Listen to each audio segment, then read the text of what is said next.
Article 339 को लागू करते हुए 341 के आधार पर ही जो शेड्यूल ट्राइब सिख, बौद्ध और जैन को छोड़कर यदि मुस्लिम और क्रिश्चियन बनते हैं तो उनको आदिवासी का दर्जा खत्म करिए और हमारे यहाँ झारखंड में डिलिमिटेशन। जबरन, प्रलोभन एवं बलपूर्वक धर्मांतरण के विरुद्ध कड़े कानूनी दंड का प्रावधान होना चाहिए। जो व्यक्ति धर्मांतरित हो चुका है उनका आरक्षण खत्म होना चाहिए, उन्हें डिलिस्टिंग भी कर देना चाहिए। नमस्कार, जोहार, आप देख रहे हैं एचएनएम न्यूज। मैं हूं निशा मिश्रा। 24 मार्च को सुप्रीम कोर्ट की ओर से एक फैसला आया शेड्यूल कास्ट के लिए कि अगर शेड्यूल कास्ट के लोग हिंदू, सिख और बौद्ध के अलावा किसी और धर्म में जाते हैं जैसे ईसाई या इस्लाम में, तो उनका जो एससी स्टेटस है, जो आरक्षण है, जो दर्जा है, वो खो देंगे। वो शुरुआती दौर में हर चैनल पे दिखा एससी एसटी को लेकर, खबरें भी चलाई, हमने भी चलाई। कई लोगों ने कमेंट बॉक्स में कहा कि मैडम ये एससी के लिए है, एसटी के लिए नहीं है, पहले जाइए वीडियो देखिए और उसके बाद इस पर वीडियो बनाइए। और मैंने उनसे कहा था कि अभी आप सिर्फ एससी वाला देखकर खुश हो रहे हैं कि आपके दरवाजे पर अभी दस्तक नहीं आई है, लेकिन आने वाले दिनों में ये दस्तक जरूर आएगी कि एससी को छोड़ अब एसटी वाले भी ईसाई या इस्लाम में कन्वर्ट होते हैं, यानी कन्वर्जन की ओर जाते हैं, तो आपका भी एसटी का दर्जा छीन लिया जाएगा। जैसे कोर्ट मार्शल होता है तो बैच खींचते हैं ना, बेल्ट खींचते हैं ना, वैसे आपका भी एसटी वाला दर्जा खींच लिया जाएगा, आरक्षण हाथ से चला जाएगा। यानी आपको भी अब जनरल कास्ट की तरह मशक्कत करनी पड़ेगी। सोच लीजिएगा, 80-90% तो लाना पड़ेगा आपको नौकरी पाने के लिए, और नहीं तो भाई अल्पसंख्यक बन रहे हैं तो उनका वाला रिजर्वेशन लीजिए। अगर ईसाई में जा रहे हैं तो उनको जो लाभ मिली है, जो सुविधाएं मिल रही हैं, वो लीजिए। दोनों का मजा थोड़ी मिलेगा कि आदिवासी भी बन जाएं और क्रिश्चियन भी बन जाएं, आदिवासी भी बन जाएं, मुस्लिम भी बन जाए, सब थोड़ी हो जाता है। भारत है, खैरात थोड़ी है कि सबको मिलेगा।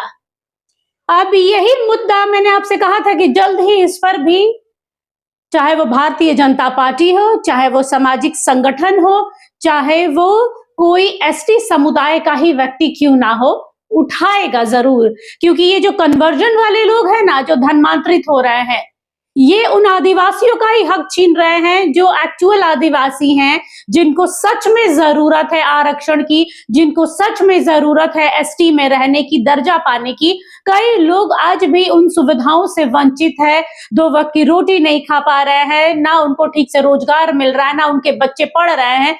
कई लोग प्रलोभन में इंग्लिश मीडियम स्कूल में बच्चे पढ़ेंगे, ये लोभ दिया जा रहा है, पैसे मिलेंगे, इसके लालच में, डर से, कई बार डर दिखाकर, कई बार आपके ऊपर भूत सवार है, आपको बीमारी है, चलिए इलाज करवा देते हैं, ये करवा देते हैं। मतलब लोभ, प्रलोभन, डर के माहौल में उन्हें कन्वर्ट किया जा रहा है, चाहे वो ईसाई बने या इस्लाम को कबूल करे, जो भी रहा हो उनका कारण, लेकिन वो कन्वर्ट तो हो रहा है, धर्मांतरण तो वो कर रहा है। अब ये मुद्दा उठने लगा है। गोड्डा विधायक, जो गोड्डा सांसद जो है निशिकांत दुबे, उन्होंने ये मुद्दा उठाया है और उन्होंने बाकायदे कहा है कि जो लोग धर्मांतरित हो चुके हैं उनका आरक्षण रुकना चाहिए।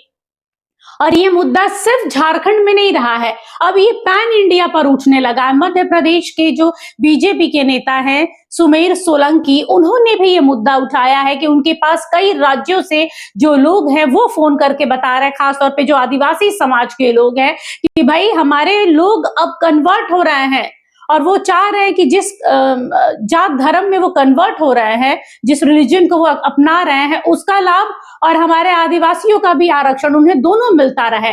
दोनों हाथ में लड्डू चाहिए उन्हें, जो कि मुमकिन नहीं है।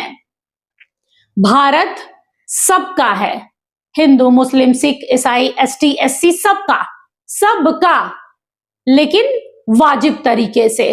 दोनों थाली नहीं खा सकते भाई, बफे थोड़ी चल रहा है कि इधर ईसाई का भी मार लिए, इधर आदिवासियों का भी मार लिए। बेचारे आदिवासी कहां जाएंगे? एससी वालों पर तो बड़ा दमखम दिखा रहे थे आप लोग उस दिन कि एससी वालों पर सुप्रीम कोर्ट का फैसला आया है, एसटी वालों पर नहीं आया। इंतजार कीजिए, आप लोग पर भी आएगा। जो जो लोग छोड़ छोड़कर भागे हैं ना मिशनरियों की ओर, या तो वापस आ जाइए या तो इधर का भूल जाइए। आरक्षण खैरात में मिलने वाला कोई भीख नहीं है, वो आपका अधिकार है, लेकिन वो आदिवासी समाज को मिला है, उन ईसाइयों को नहीं मिल रहा है जो ईसाई धर्म में या इस्लाम में जा रहे हैं, उनको नहीं मिल रहा है।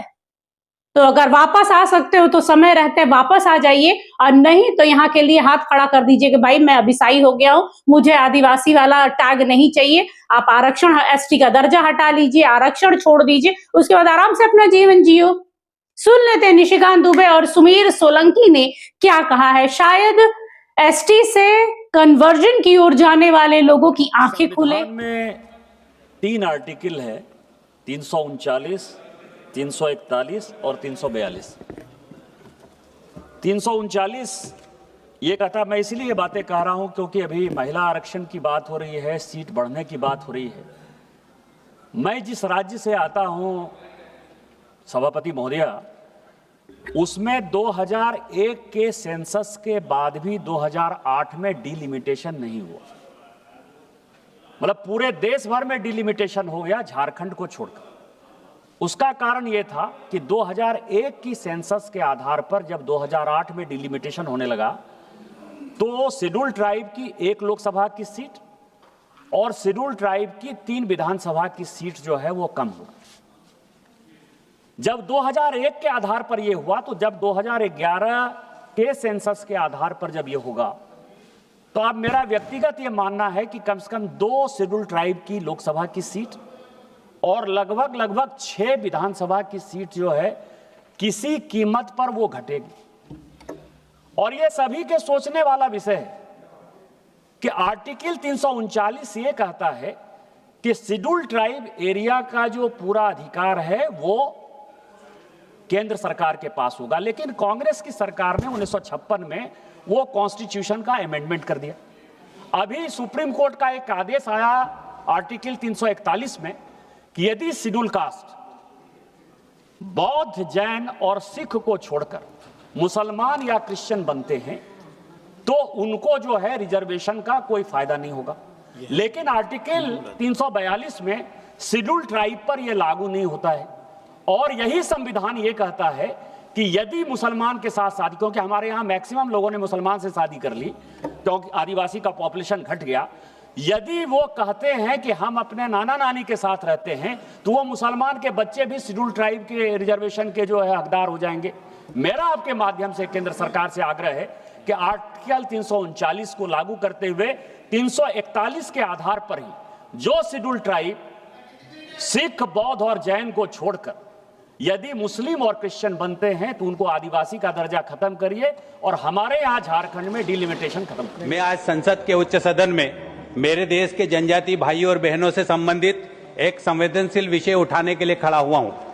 माननीय सभापति जी, जनजातियों में जबरन धर्मांतरण को रोकने के लिए कठोर केंद्रीय कानून बनाने की ओर सदन एवं सरकार का ध्यान चाहता हूं। संविधान में हमें धार्मिक स्वतंत्रता का अधिकार तो है, परंतु छल, बल और प्रलोभन द्वारा धर्मांतरण कानूनी अपराध है। आज धर्मांतरण हमारे देश की राष्ट्रीय सुरक्षा के लिए खतरा बन चुका है, जिस पर हमें सोचना पड़ेगा। माननीय सभापति जी, आदिवासी समाज सनातन धर्म, संस्कृति और परंपराओं को मानने वाला रहा है, लेकिन धर्मांतरण के कारण आज जनजाति समाज की पहचान खतरे में है, जिसकी हम सबको चिंता करनी चाहिए। सभापति जी, आज छल, बल एवं डरा धमकाकर धर्मांतरण किया जा रहा है, आर्थिक लालच देकर धर्मांतरण किया जा रहा है, नौकरी, इलाज और शिक्षा का लालच देकर, नशा, अंधविश्वास, भ्रम फैलाकर धर्मांतरण किया जा रहा है, अशिक्षा और गरीबी का लाभ उठाकर धर्मांतरण किया जा रहा है, शादी विवाह के माध्यम से धर्मांतरण किया जा रहा है, सामूहिक धर्मांतरण किया जा रहा है जो संगठित अपराध की श्रेणी में आता है। यह खेल कई राज्यों में चल रहा है। माननीय सभापति महोदय, धर्मांतरण से हमारी समृद्ध जनजातीय संस्कृति, परंपराएं, रीति रिवाज, पद्धति, पूजा पद्धति और मेरे आदिवासी भाइयों और बहनों की पहचान धीरे धीरे खत्म करने का षड्यंत्र रचा जा रहा है। गांव में तनाव लगातार बढ़ रहा है। देश के कई हिस्सों से शिकायतें सामने आ रही है। आदिवासी क्षेत्रों में धर्मांतरण के प्रयास लगातार हो रहे हैं। कई सामाजिक संगठनों ने और हमारे आदिवासी जनप्रतिनिधियों ने लगातार धर्मांतरण रोकने की मांग की है। सभापति महोदय, मैं आपके माध्यम से सदन और सरकार से विनम्र आग्रह करता हूं कि जबरन प्रलोभन एवं बलपूर्वक धर्मांतरण के विरुद्ध कड़े कानूनी दंड का प्रावधान होना चाहिए। जो व्यक्ति धर्मांतरित हो चुका है उनका आरक्षण खत्म होना चाहिए, उन्हें डिलिस्टिंग भी कर देना चाहिए। ये लोग जनजाति समाज के हक को मार रहे हैं। माननीय सभापति महोदय, जनजाति भाइयों का धर्मांतरण रोकने के लिए संविधान के अनुच्छेद 342 में संशोधन होना चाहिए। कई राज्यों में धर्मांतरण रोकने के लिए कानून बनाए गए हैं, फिर भी पूरे देश में एक कठोर कानून की आवश्यकता महसूस की जा रही है, जिससे मेरे आदिवासी भाइयों और बहनों के अधिकारों और सांस्कृतिक पहचान की रक्षा की जा सके। सभापति महोदय, 24 मार्च 2026 को माननीय सर्वोच्च न्यायालय द्वारा एससी वर्ग के मामले में जो फैसला दिया गया है, धर्म बदला तो एससी का दर्जा और आरक्षण खत्म, मैं इस फैसले का स्वागत करता हूं। इस प्रकार की व्यवस्था या कानून जनजाति समाज के धर्म परिवर्तन को रोकने के लिए भी होना चाहिए। तो देखा आप लोगों ने, चाहे निशिकांत दुबे हो या फिर सुमेर सिंह सोलंकी, उनका कहना है कि आज आदिवासी और आदिवासियत को बचाना है। सब कन्वर्ट हो जाएंगे ना तो आदिवासी बचेंगे कहां? आज आदिवासियों को भारत का मूल निवासी कहा जाता है। एक्चुअल निवासी वही है इस भारत के। पहले भारतीय आप ही हैं। मैं खुद कह रही हूं कि पहले भारतीय आप ही हैं, ये धरती आपकी है और आप ही दूसरे धर्मों में जा रहे हैं। अगर कहीं आपको कमी लग रही है, कोई शिकायत है, चाहे वो केंद्र सरकार से हो, राज्य सरकार से हो, आंदोलन करो। भारत आंदोलन की धरती, आंदोलन करो, अपनी बात को रखो, सड़कों पर आओ, केंद्र तक जाओ, सब करो। लेकिन इस तरीके से दूसरे धर्म में जाकर यहां का भी आरक्षण खाना, वहां का भी आरक्षण खाना, ये गलत है। और अब वो दिन दूर नहीं है, क्योंकि हवाओं में एसटी का जो दर्जा पा चुके हैं और जो कन्वर्जन की ओर जा रहे हैं, उन पर अब तलवार लटक रही है। दरवाजा खोलना बाकी है, फिर आरक्षण भी जाएगा, एसटी का दर्जा भी जाएगा। फिर आप ईसाई रहिए या इस्लाम को कबूल कीजिए, वो आपकी मर्जी रहेगी। लेकिन अब आप घर के नहीं रहेंगे, फिर वही वाला होगा, ना घर का ना घाट का। फिलहाल के लिए इस खबर पर बस इतना ही। देखते रहिए HNN न्यूज। नमस्कार, जोहार। अगर आपको हमारा ये वीडियो अच्छा लगा तो इसे लाइक करें, शेयर करें और हाँ, सब्सक्राइब करना ना भूलें।